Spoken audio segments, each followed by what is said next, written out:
नमस्कार। सवाई माधोपुर जिले से होकर बहने वाली एवं राजस्थान और मध्य प्रदेश को दो हिस्सों में बांटने वाली चंबल नदी में इस बार घड़ियालों का जमकर प्रजनन हुआ है।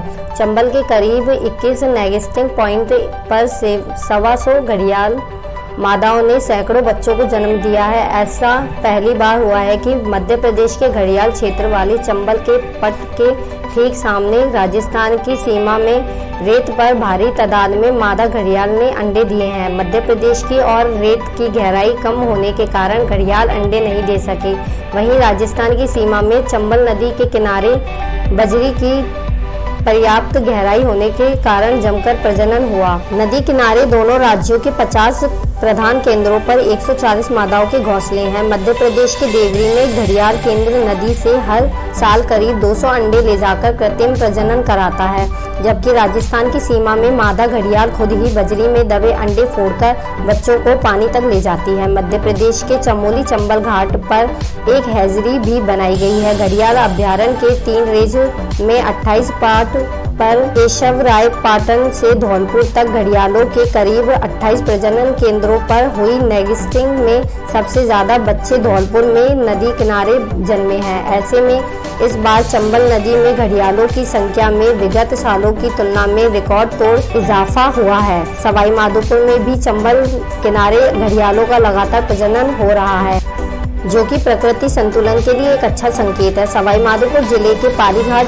स्थित चंबल घड़ियाल अभ्यारण्य में लगातार घड़ियालों का कुनबा बढ़ रहा है। वहीं चंबल सफारी के लिए पालीघाट आने वाले पर्यटकों को भी घड़ियाल सेंचुरी खासा रास आ रही है। चंबल सफारी के साथ ही पर्यटकों को यहाँ घड़ियालों के भी दीदार हो रहे हैं, जिसके चलते यहाँ पर्यटन में भी इजाफा देखने को मिल रहा है।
अरे वो अपन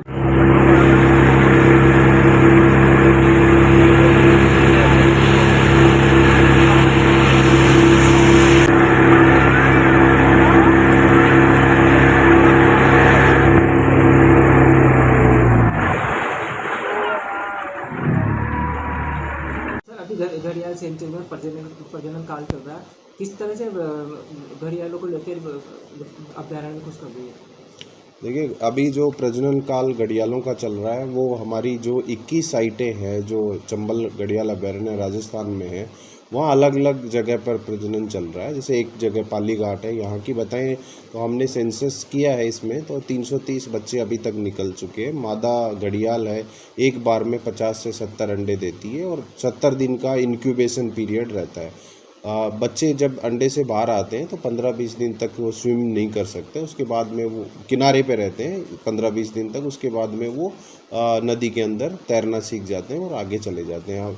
बच्चों को सबसे ज़्यादा खतरा जकाल, कुत्ते, इस तरह के प्रेडेटर्स से रहता है। उनसे बचाने के लिए हमने सभी साइटों की फेंसिंग करी है और सुरक्षा के व्यापक प्रबंध किए हैं।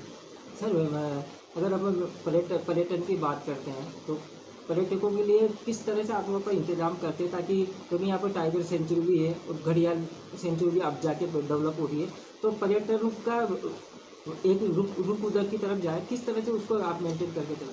पर्यटन के लिए हमने जो पाली घाट है यहाँ पर मूलभूत सुविधाएं पर्यटकों के लिए विकसित की हैं। पहले कोई सुविधाएं नहीं थी। जब से हमने सुविधाएं विकसित की हैं, एक जेटी हमने वहाँ लगाई है और 32 हमारे पास प्राइवेट नाव रजिस्टर्ड है, जिसमें कोई भी पर्यटन जा सकता है और पर्यटक जा सकता है और पर्यटन का आनंद ले सकता है। इस तरह से जो हमारे इस बार का जो पर्यटन का जो रुझान रहा है बहुत अच्छा रहा है और उत्साहवर्धक रहा है, क्योंकि ये रणथंभौर के करीब है ये साइट, तो रणथंभौर के ज़्यादातर पर्यटक पाली घाट जाना भी चाहते हैं। दोस्तों, जिस घड़ी का आपको इंतजार था वो घड़ी आ गई है। जी हाँ, अग्रवाल कोचिंग सेंटर के द्वारा अग्रवाल एसएससी कैंपस का शुभारंभ 17 मई से किया जा चुका है, जहां आपके लिए होगा उच्च स्तरीय पाठ्य सामग्री के साथ बेस्ट फैकल्टी का समागम व अध्यापन। यदि आप अपने एसएससी के सपनों को साकार करना चाहते हैं तो फिर हो जाइए तैयार, क्योंकि जब अग्रवाल कोचिंग सेंटर का है साथ तो फिक्र की क्या है बात। एसएससी व रेलवे के बैच में छात्राओं को मिलेगा 50% डिस्काउंट। ऑफर सीमित समय के लिए। एसएससी के न्यू बैच हो चुके हैं प्रारंभ, तो फिर आज ही संपर्क करें। पता Agarwal SSC campus, Kushalgarh lake के सामने, राघव बिग बाजार के ऊपर, नहर road, Gangapur city. Contact number 977-700-3170 और 810-417-2612।